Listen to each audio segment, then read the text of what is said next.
Hi to all, welcome to my channel study with Nancy. सभी को राम राम, सभी को खमा घणी और सभी का स्वागत है हमारे चैनल के ऊपर। आप सभी को पता था कि हमारे जो जिला दर्शन की सीरीज चल रही थी उसमें हमने जो है वो जयपुर ग्रामीण जिले के बारे में जो है वो हम पढ़ रहे थे। जयपुर ग्रामीण जिले का एक वीडियो मैं अपलोड कर चुकी हूँ।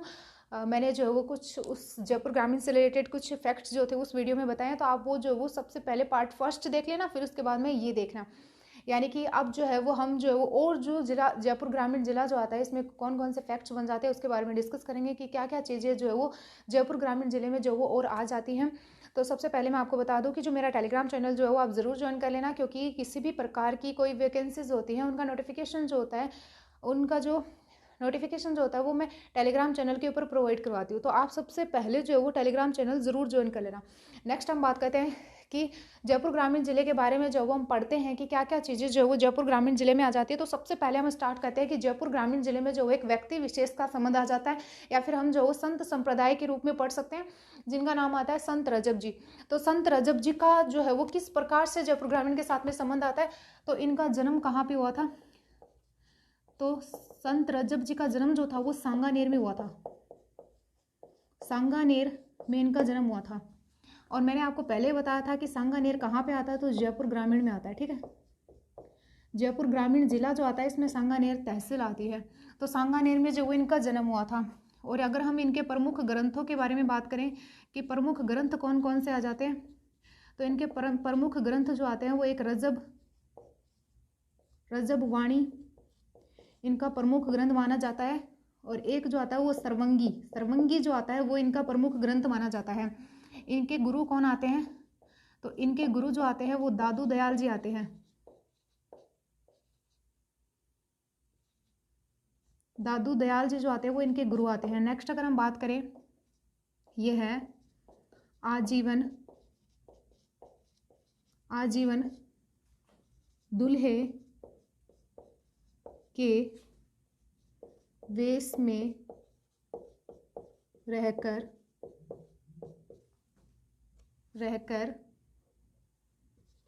दादू पंथ का प्रचार प्रसार किया था।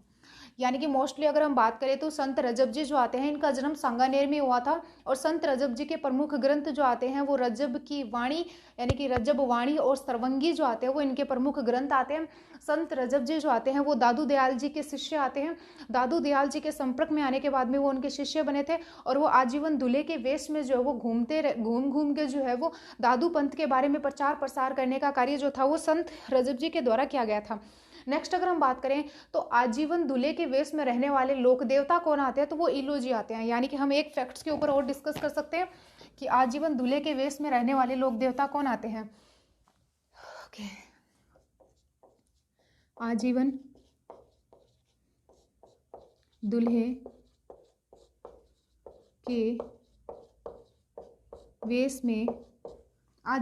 के वेश में रहने वाले लोक देवता, आजीवन दूल्हे के वेश में रहने वाले लोक देवता कौन आ जाते हैं, तो वो आ जाते हैं इलो जी। आप सभी को पता है इलो जी की सवारी कहाँ निकाली जाती है, तो जैसलमेर में इलो जी की सवारी निकाली जाती है। नेक्स्ट जो है वो हम बात करते हैं एक युद्ध के बारे में जो कि तुंगा का युद्ध आता है। और ये तुंगा का युद्ध जो है वो कब हुआ था, तो 1787 ईस्वी में जो वो तुंगा का युद्ध हुआ था। नेक्स्ट अगर हम बात करें कि तुंगा का युद्ध जो वो किन किन के मध्य हुआ था, तो मतलब कि स्वाई प्रताप सिंह और मराठा शासक महादजी सिंधिया के मध्य जो वो तुंगा का युद्ध हुआ था। तुंगा के युद्ध के बारे में जो वो कई अच्छे अच्छे फैक्ट्स बन जाते हैं, जैसे कि इसके जो डेट जो है उसके बारे में क्वेश्चन कर लेंगे, और एक जो है वो ये किन किन के मध्य हुआ था इसके बारे में जो है वो आपसे क्वेश्चन कर लेंगे। तो हम जो है वो सबसे पहले पढ़ते हैं कि तुंगा का युद्ध जो है वो कब हुआ था। तो तुंगा का युद्ध 28 जुलाई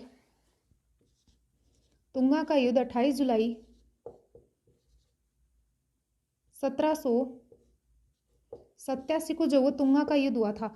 ये युद्ध किन के मध्य हुआ था, तो सवाई प्रताप सिंह व मराठा शासक महादजी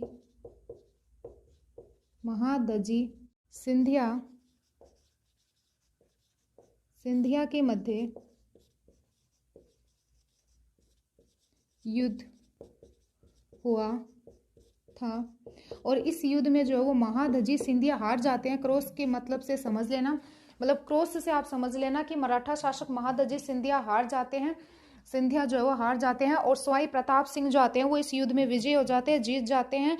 और नेक्स्ट अगर हम बात करें तो सूरजमल शेखावत की छतरी जो आती है वो कहाँ पे आती है, तो तुंगा में जो है वो सूरजमल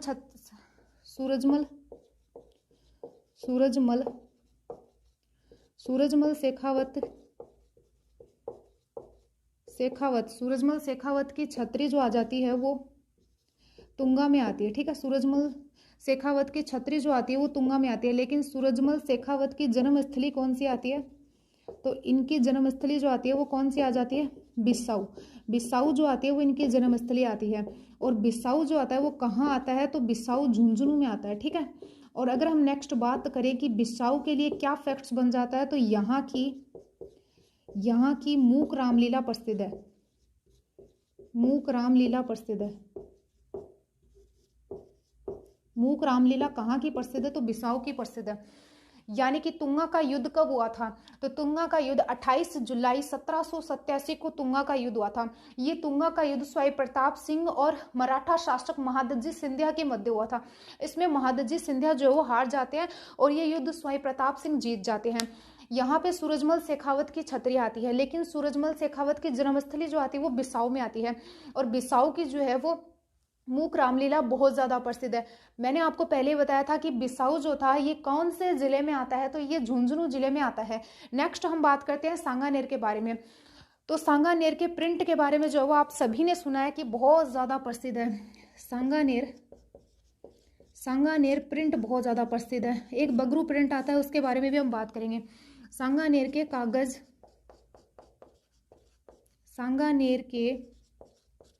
हाथ से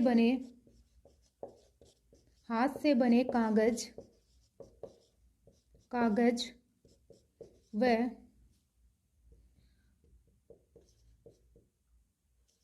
वस्तु के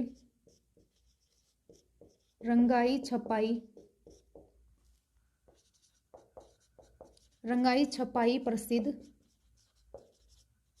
है। ठीक है, यानी कि सांगानेर के हाथ से बनाए गए कागज व वस्तुओं की रंगाई छपाई जो आती है वो सांगानेर की प्रसिद्ध है। नेक्स्ट अगर हम बात करें तो सांगानेर जो कि किस जिले में आता है, तो जयपुर ग्रामीण में आता है। और सांगानेर के संबंध में क्या फैक्ट्स बनते हैं, तो सांगानेर के संबंध में बातें बन जाती है कि पृथ्वीराज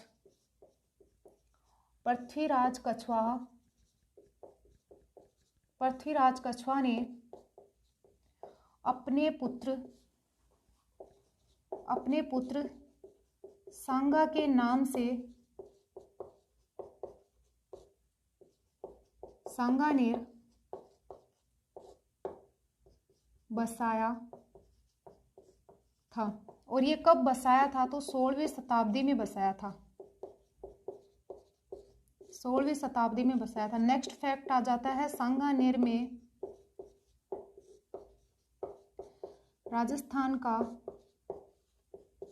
राजस्थान का प्रथम अंतरराष्ट्रीय हवाई अड्डा स्थित है। यानी कि सांगानेर में जो है वो राजस्थान का प्रथम अंतरराष्ट्रीय हवाई अड्डा जो है वो प्रसिद्ध है। और पृथ्वीराज कछवा ने अपने पुत्र सांगा के नाम से जो है वो सांगानेर की स्थापना करी थी। 16वीं शताब्दी में सांगानेर की स्थापना करी गई थी। ठीक है, नेक्स्ट हम बात करते हैं कि एक जो आता है वो यहाँ पे मृगवन आ जाते हैं। यानी कि जयपुर ग्रामीण जिले में जो वो कितने मृगवन आते हैं, तो उसके बारे में अगर हम बात करें तो मृगवन जयपुर ग्रामीण जिला जो आता है इसमें 2 मृगवन आ जाते हैं। एक तो संजय उद्यान या मृगवन, जिसकी स्थापना 1986 में हुई थी। और एक आ जाता है अशोक उद्यान या मृगवन। ठीक है। नेक्स्ट अगर हम बात करें तो यहाँ पे और क्या चीज़ें आती है, तो यहाँ पे नेशनल राष्ट्रीय राजमार्ग आता है वो 52 जो है वो यहाँ से गुजरता है। यानी कि जयपुर ग्रामीण जिले से गुजरने वाले कौन कौन से राजमार्ग आ जाते हैं, कौन से NH आ जाते हैं, नेशनल हाईवे आ जाते हैं, तो NH48, NH148, NH52 और NH21 जो आते हैं वो NH आ जाते हैं, राष्ट्रीय राजमार्ग आते हैं। इनमें से सबसे ज़्यादा व्यस्ततम राष्ट्रीय राजमार्ग जो माना जाता है वो NH48 माना जाता है। आप ये सभी बातें नोट कर लेना। नेक्स्ट जो है वो हम और फैक्ट्स के बारे में पढ़ते हैं कि जयपुर ग्रामीण जिला जो आता है इसमें और क्या क्या चीज़ें आती हैं। एक हम जो है वो यहाँ पे देखते हैं कि यहाँ पे जयपुर शहर में एकमात्र नदी कौन सी आती है। जयपुर शहर की एकमात्र नदी, जयपुर शहर की एकमात्र नदी जो आती है वो द्रव्यवती नदी आती है। द्रव्यवती नदी आती है। यानी कि जयपुर शहर की एकमात्र नदी कौन सी आ जाती है, तो द्रव्यवती नदी जो आती है वो जयपुर शहर की एकमात्र नदी आती है। नेक्स्ट अगर हम बात करें तो एक स्थान आता है जिसका नाम आता है चाकसू। ये मैंने पहले भी आपको पढ़ाया था शीतला माता के संबंध में। तो चाकसू का प्राचीन नाम क्या आता है, चाकसू का प्राचीन नाम जो आता है वो चंपावती आता है। चंपावती चाकसू का प्राचीन नाम आता है। यहाँ जेबाण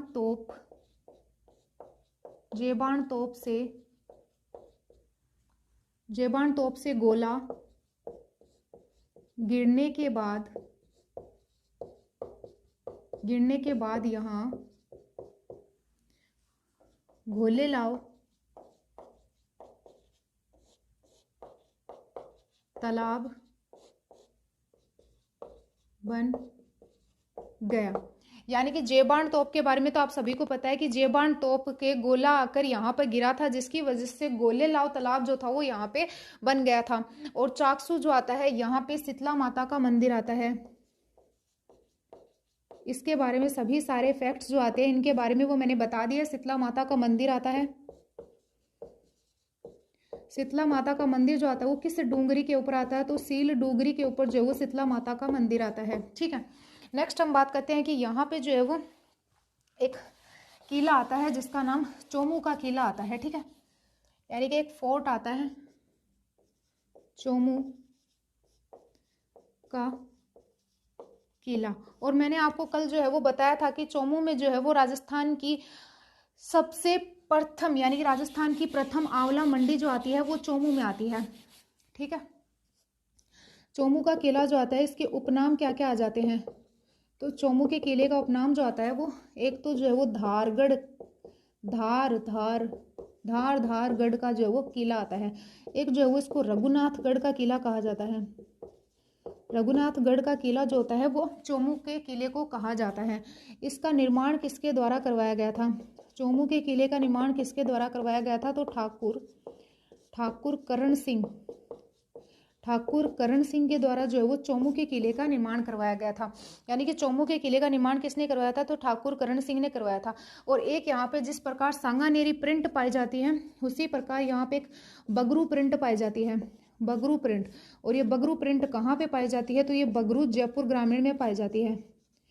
जयपुर ग्रामीण जिले में बगरू प्रिंट पाई जाती है। ठीक है। नेक्स्ट जो है वो हम बात करते हैं कि जो जयपुर जिला जो आता है यहाँ पे एक शीश महल आता है। यानी कि जयपुर जिले में एक महल आता है जो कि शीश महल आता है महल। और शीश महल जो आता है ये कहाँ पे आता है, तो ये सामोद में आता है। और सामोद के बालाजी आपको पता ही है, सामोद के बालाजी का मंदिर यहाँ पे स्थित है। यानी कि यहाँ पे सामोद में एक बालाजी का मंदिर भी आता है। और आपको बता दें कि सामोद के महलों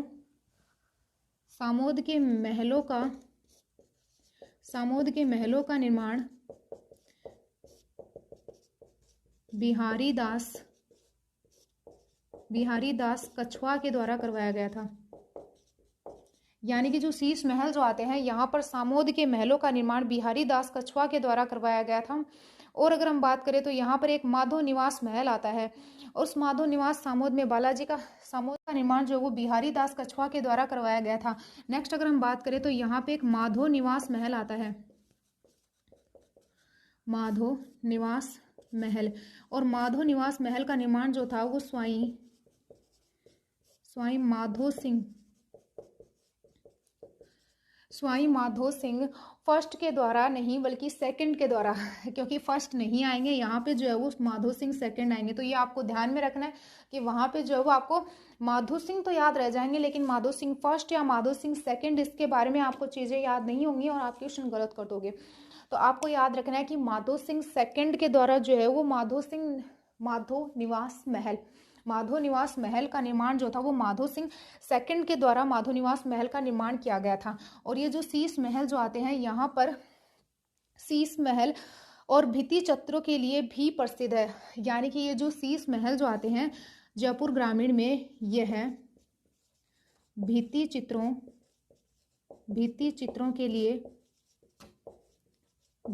के लिए प्रसिद्ध हैं, यानी कि जो शीश महल जो आते हैं वो राजस्थान के भित्ति चित्रों के लिए भी प्रसिद्ध है। नेक्स्ट हम बात करते हैं कि यहाँ से जो है वो जयपुर से एक व्यक्ति विशेष का संबंध आ जाता है जिनका नाम हीरालाल शास्त्री आता है। उनके बारे में क्या फैक्ट्स बन जाते हैं उसके बारे में हम डिस्कस करेंगे।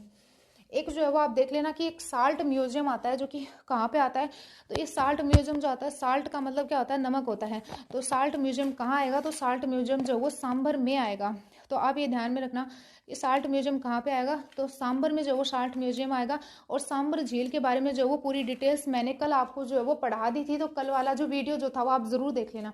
नेक्स्ट हम बात करते हैं तो हीरालाल शास्त्री जी के बारे में बात करते हैं, यानी कि हीरालाल शास्त्री जी के संबंध में जो फैक्ट्स बनते हैं उसके बारे में हम डिस्कस करेंगे। नेक्स्ट अगर हम देखें तो यहाँ से जो एक व्यक्ति विशेष का संबंध आता है जिनका नाम हीरालाल शास्त्री आता है, उनके बारे में क्या फैक्ट्स बन जाते हैं उनके ऊपर जो वो हम डिस्कस करेंगे।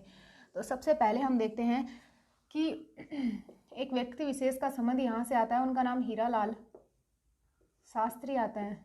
और आप इनको जो है वो सभी लोग जानते तो हो ही कि हीरालाल शास्त्री का इनका जन्म जो है वो कहाँ पे हुआ था, तो इनका जन्म जोबनेर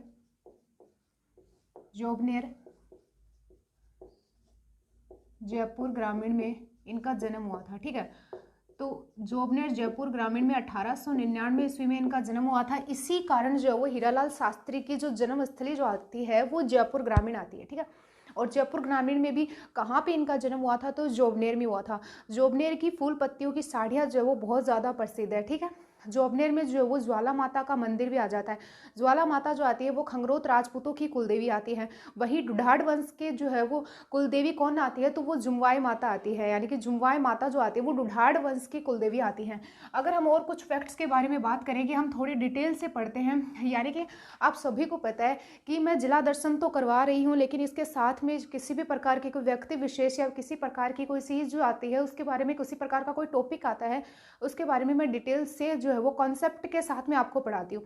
तो उसी प्रकार हम इसके बारे में भी जो है वो डिटेल से पढ़ेंगे कि क्या क्या चीज़ें जो है वो इनसे रिलेटेड है, इनसे जुड़ी हुई हैं, उन सभी चीज़ों के बारे में हम देखेंगे।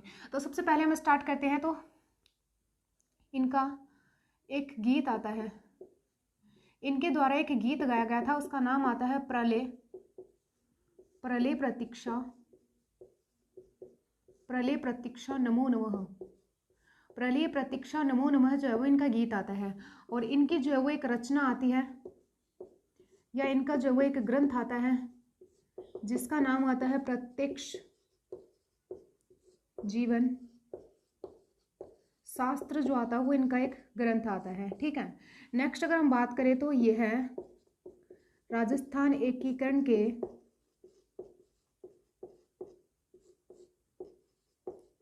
वृहद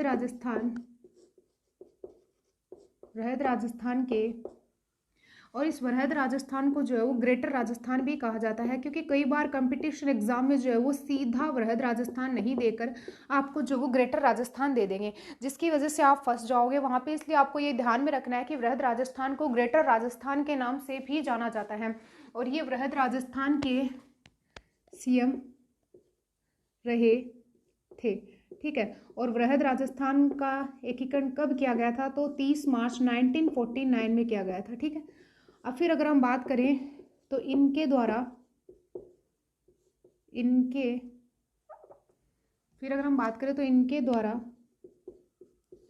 संभागीय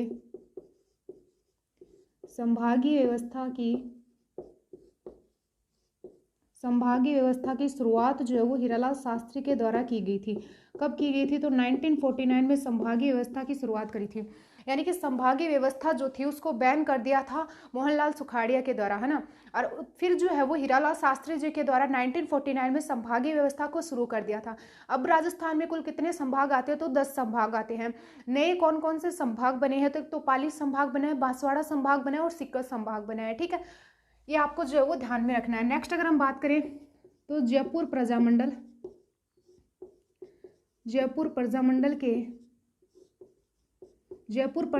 के पुनर्गठन, जब जयपुर प्रजामंडल का पुनर्गठन किया जा रहा था,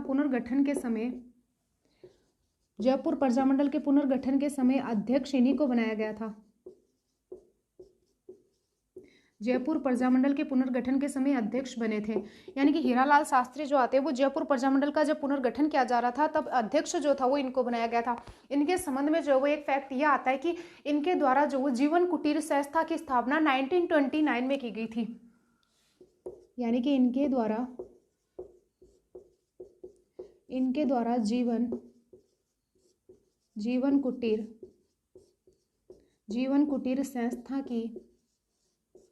जीवन कुटीर संस्था की स्थापना 1929 में वनस्थली, और ये वनस्थली कहाँ आता था? तो ये वनस्थली विद्यापीठ, आप सभी को पता है कि ये टोंक में आता था।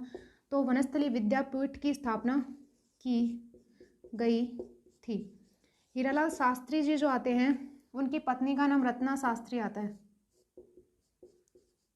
जीवन कुटीर संस्था की स्थापना हीरालाल शास्त्री जी के द्वारा की गई थी।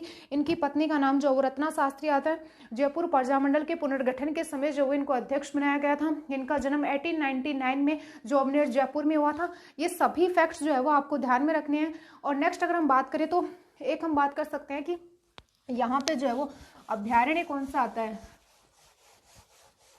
यानी कि यहाँ पे जो वो जयपुर ग्रामीण में जंतुआलय कौन सा आता है? तो यहाँ पे जो है वो जयपुर जंतुआलय आता है।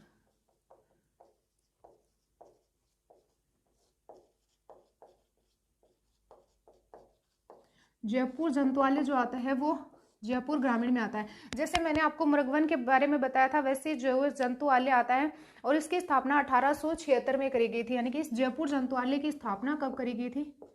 तो स्थापना 1876 ईस्वी में की गई थी। अब आप बात करोगे कि उस समय जो थे वो शासक कौन थे। यानी कि मोस्टली जो वो 1876 ईस्वी में शासक कौन थे? तो राम सिंह सेकंड जो थे वो शासक थे। राम सिंह सेकंड 1876 में शासक थे, 1876 में, ठीक।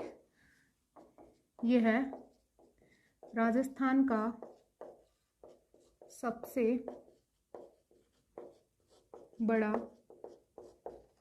जंतुआलय है। यानी कि ये जो जयपुर जंतुआलय जो आता है वो राजस्थान का सबसे बड़ा जंतुआलय आता है और हमारे भारत देश का सबसे पुराना जंतुआलय आता है। ये है देश का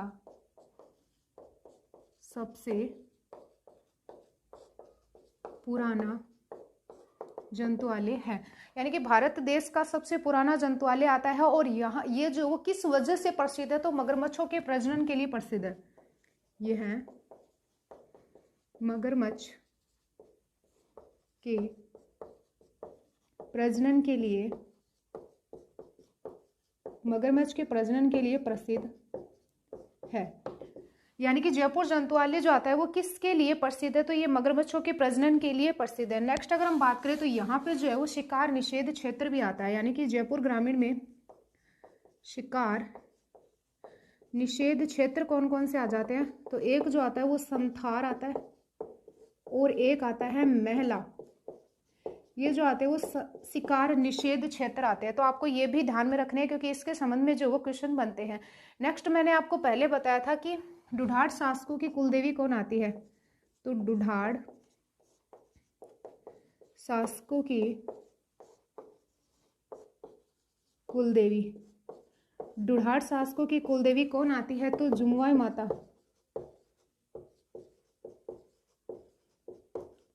जमुआई माता आती हैं। यानी कि ढूढ़ाड़ शासकों की कुलदेवी कौन आती है? तो जमुआई माता जो आती हैं, जमुआई माता जो है वो ढूढ़ाड़ शासकों की कुलदेवी आती हैं। नेक्स्ट अगर हम बात करें तो ये जयपुर ग्रामीण जिला जो है वो उत्तर भारत में चौहानों की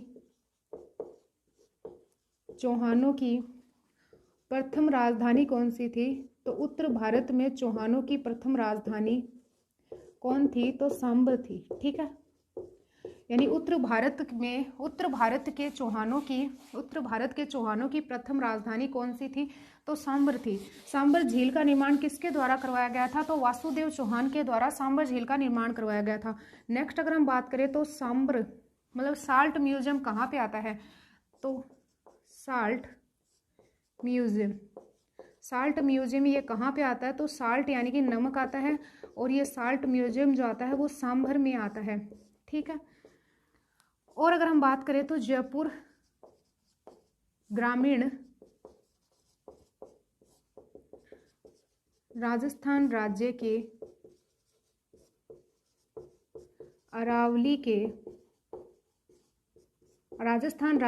अरावली के पूर्व भाग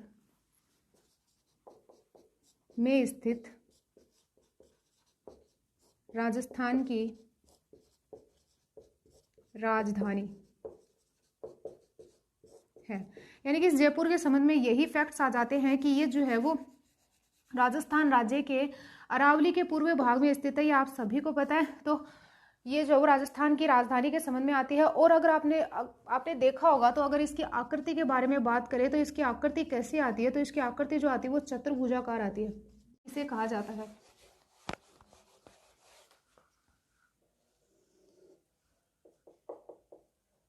जयपुर का मथुरा किसे कहते हैं? तो जयपुर के मथुरा जो है वो गोनेर को कहा जाता है। गोनेर को जयपुर का मथुरा कहा जाता है। नेक्स्ट अगर हम बात करें तो लक्ष्मी जगदीश का मंदिर, लक्ष्मी जगदीश का मंदिर जो आता है वो भी गोनेर में आता है।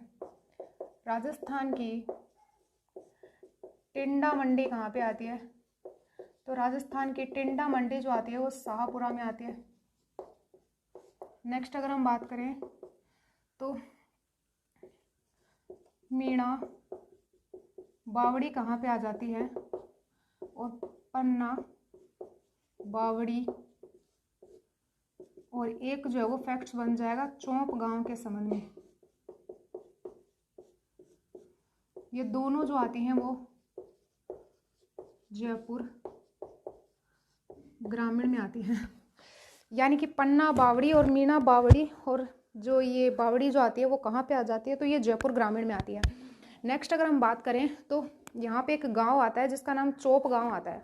तो चौप गांव के संबंध में क्या फैक्ट्स बन जाता है तो उसके ऊपर हम डिस्कस करें तो यहाँ विश्व का तीसरा राजस्थान का पहला भारत का दूसरा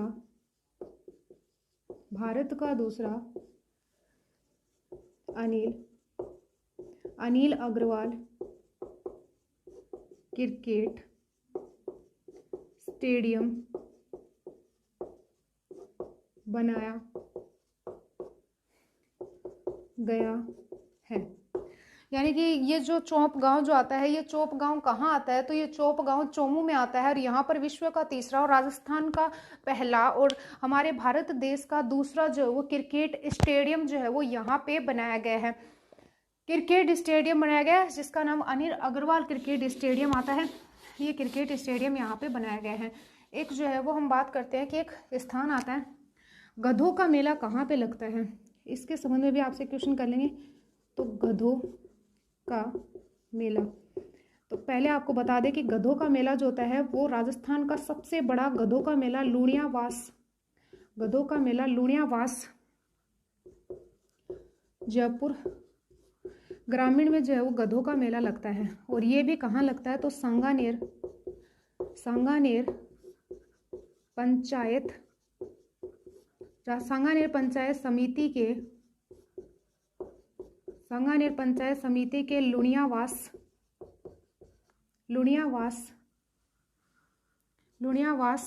बंधे के निकट।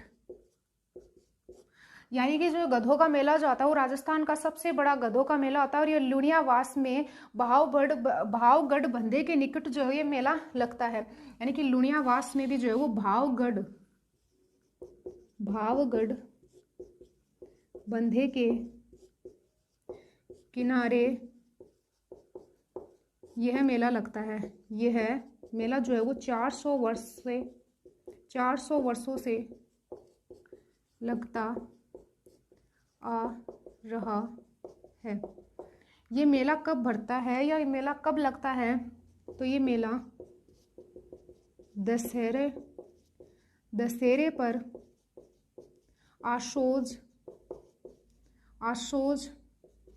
आशोज बदी की सप्तमी से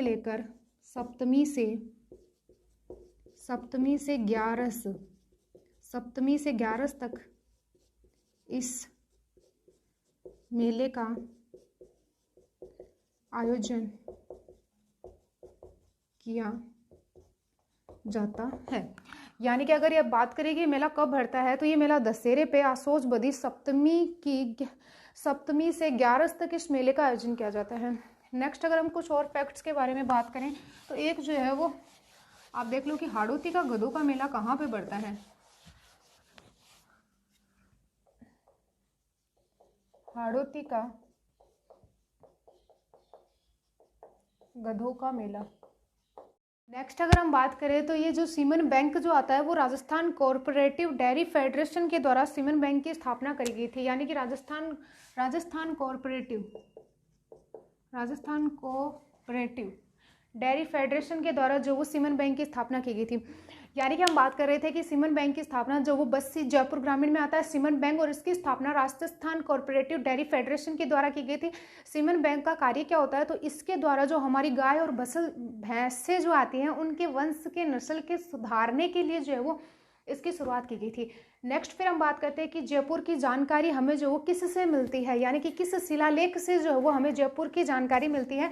तो बुद्धि विलास ग्रंथ जो आता है या फिर किस ग्रंथ से मिलती है, क्योंकि शिलालेख के बारे में देखेंगे तो रणकपुर शिलालेख जो आता है उसके बारे में पता चलता है कि चाकसू पर अधिकार कर लिया था महाराणा कुंभा ने। ठीक है, उसी प्रकार जो है वो हमें जयपुर की जानकारी जो आती है वो एक ग्रंथ से मिलती है जिसका नाम बुद्धि प्रकाश ग्रंथ आता है। और वो ग्रंथ किसके द्वारा लिखा गया था, तो बख्त राम के द्वारा जो है वो ये ग्रंथ लिखा गया था।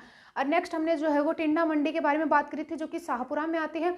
और हमने जो है वो टमाटर मंडी जो आती है वो कहाँ आती है, तो टमाटर मंडी बस्सी में आती है। यानी कि टमाटर मंडी कहाँ जाती है, तो बस्सी में आ जाती है।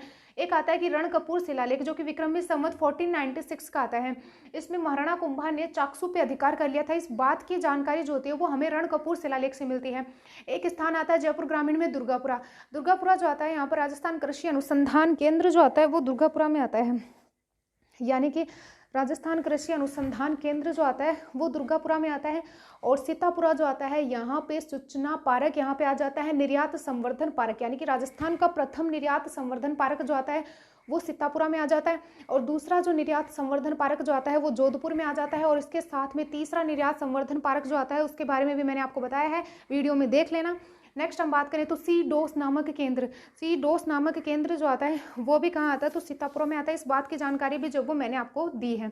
नेक्स्ट जो है वो हम एक और फैक्ट्स के ऊपर बात करेंगे, उसका नाम आता है गलताजी तीर्थ।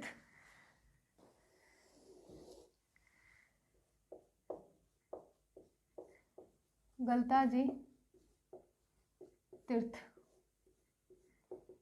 तीर्थ कहाँ पे आता है, तो जयपुर ग्रामीण में जो है वो गलताजी तीर्थ आता है। और ये गलताजी तीर्थ जो आता है वो गालव ऋषि की तपोस्थली आती है। वह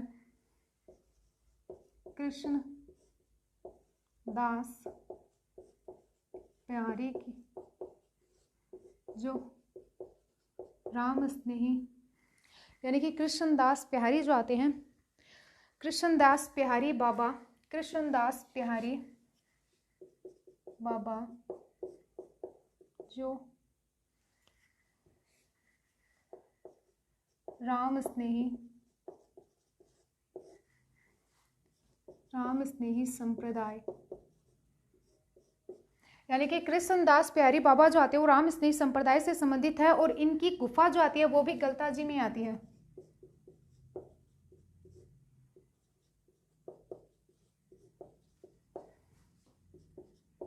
मंकी वैली, मंकी वैली किसे कहा जाता है? तो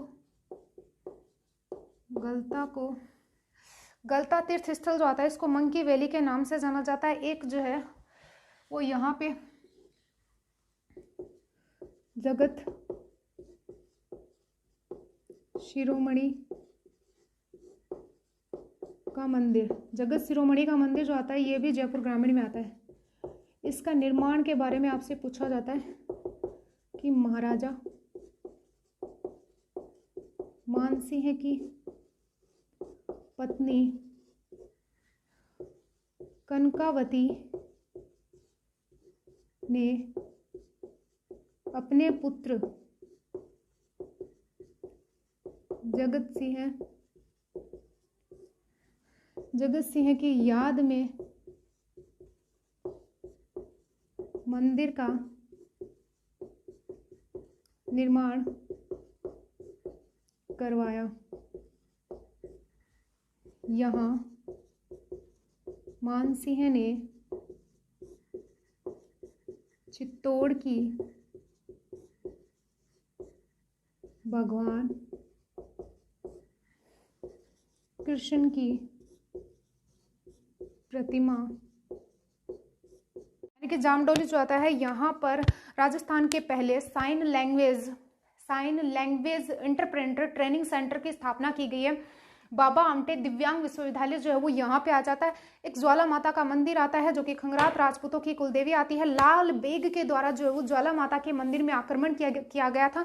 फिर वहां पे जो वो मधुमक्खियों का आक्रमण हो गया था जिसकी वजह से जो है वो सेना जो थी वो अपना नौबत वाद्य यंत्र जो थी वो वहीं पे छोड़ के वहीं पे भूल के जो है वो भाग गई थी, जिसकी वजह से अभी तक जो वो नौबत वाद्य यंत्र जो वो वहीं पर रखा हुआ है। नेक्स्ट अगर हम बात करें तो यहाँ पे जो है वो गोमुख धारा में यानी कि जो गलता जी तीर्थ मैंने आपको बताया है वहां पर गोमुख धारा से जो है वो पानी निकलता है या पानी प्रवाह होता है, उसमें जो है वो पवित्र स्नान किया जाता है यानी कि पवित्र कुंड है वहां पे स्नान किया जाता है। तो इतने सारे फैक्ट्स मैंने आपको जयपुर ग्रामीण के बारे में बता दिया है। अगर वीडियो अच्छा लगा तो लाइक शेयर और सब्सक्राइब जरूर करें। Thank you and bye.